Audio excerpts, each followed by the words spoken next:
Welcome to Law and the Machine, where artificial intelligence meets the legal system, liability, regulation, intellectual property, and the government's uncomfortable role as both rulemaker and AI adopter.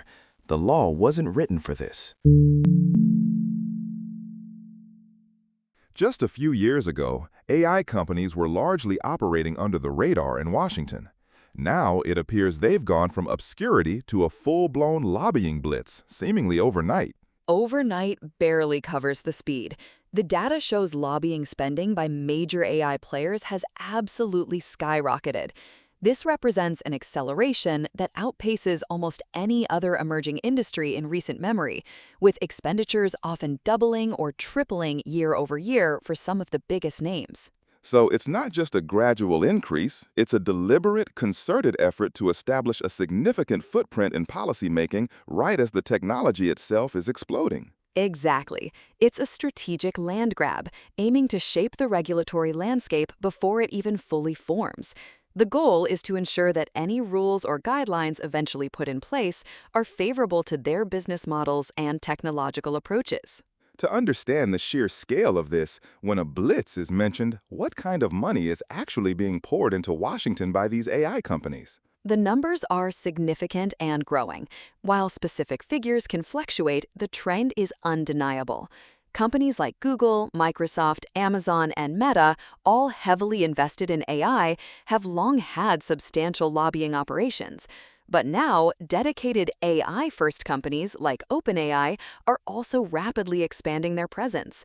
OpenAI, for instance, dramatically increased its lobbying spending in just a couple of years, going from virtually nothing to millions annually, hiring top-tier firms and former congressional staff. This isn't just a side project for them, it's central to their strategy. So it's not just the tech giants extending their existing influence, but also these newer, pure-play AI labs building their own formidable lobbying machines from the ground up. Precisely, and it's creating a two-pronged attack.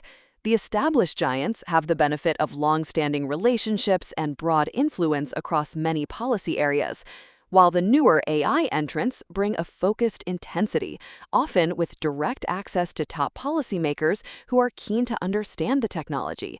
They're all converging on the same objective, shaping the future of AI governance. So what exactly are they lobbying for? What specific regulations or legislative items are at the top of their wish list? It's a mix, but several key areas emerge. First, there's a strong push for soft regulation over hard law.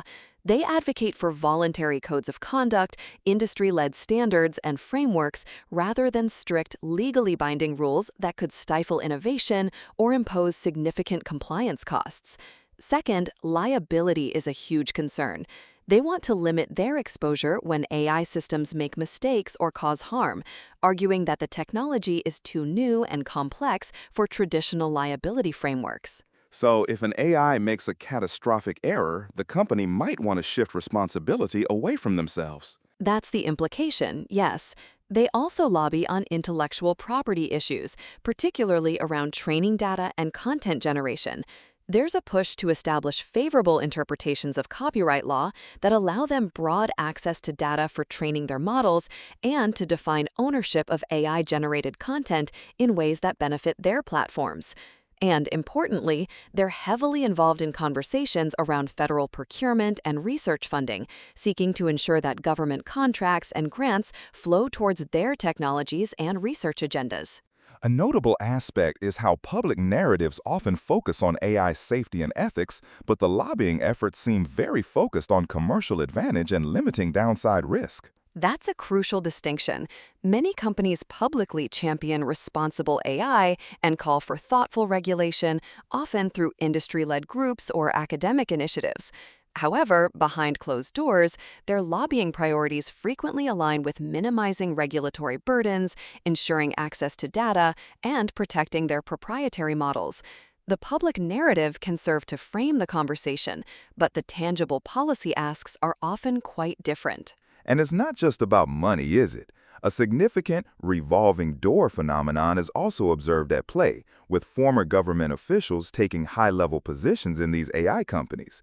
How does that impact the regulatory landscape? It's a powerful tool for influence. When former congressional staff, agency officials, or even high-ranking military personnel join AI firms, they bring invaluable connections, deep understanding of legislative processes, and insight into how agencies operate.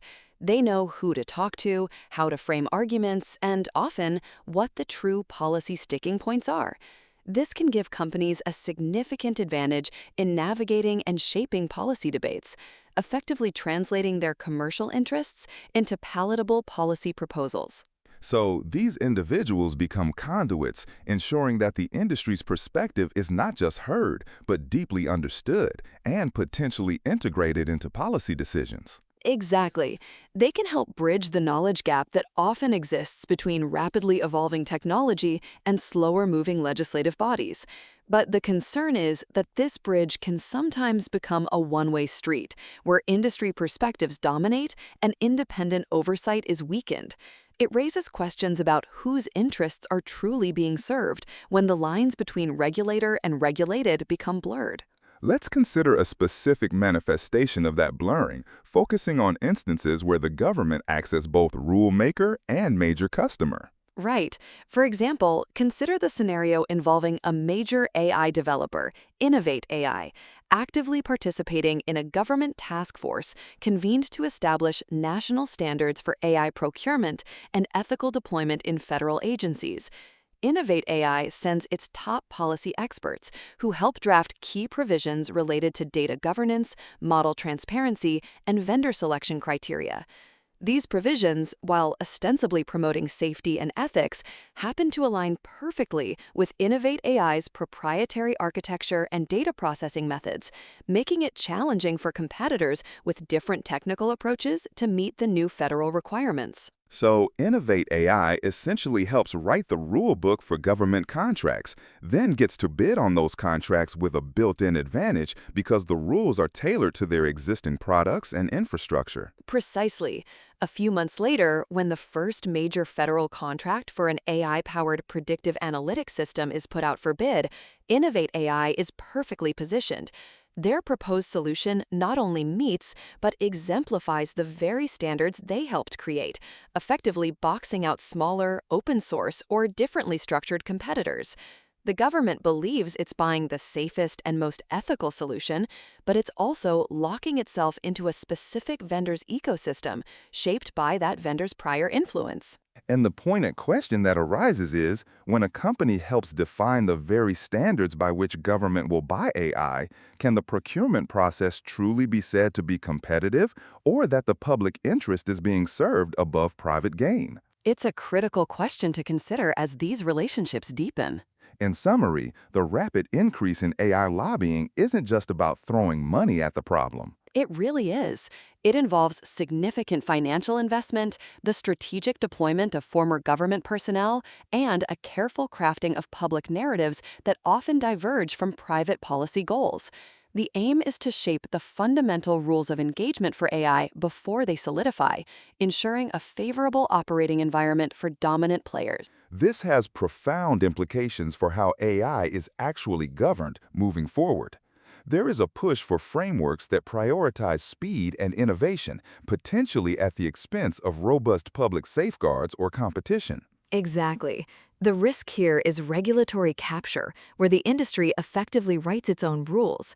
This could lead to a future where major AI labs are insulated from liability, have preferential access to data, and face fewer obstacles to market dominance, all under the guise of promoting responsible innovation. For those considering this issue, the core takeaway is that while the promise of AI is often discussed in terms of its societal benefits, the political reality is very much about market power, influence, and the struggle to define the terms of its future. The speed of technological development means that policymakers are often playing catch-up, and the lobbying blitz is designed to exploit that asymmetry, ensuring that the rules of the game are set by those who have the most to gain. So, as AI continues to integrate into every facet of life, the question is whether the regulatory landscape will be truly designed for the public good or one primarily engineered by and for the industry itself. That's all for Law and the Machine. Join us next time as we continue exploring where AI and the law collide. If you found this useful, subscribe. We appreciate it. The law will catch up, eventually.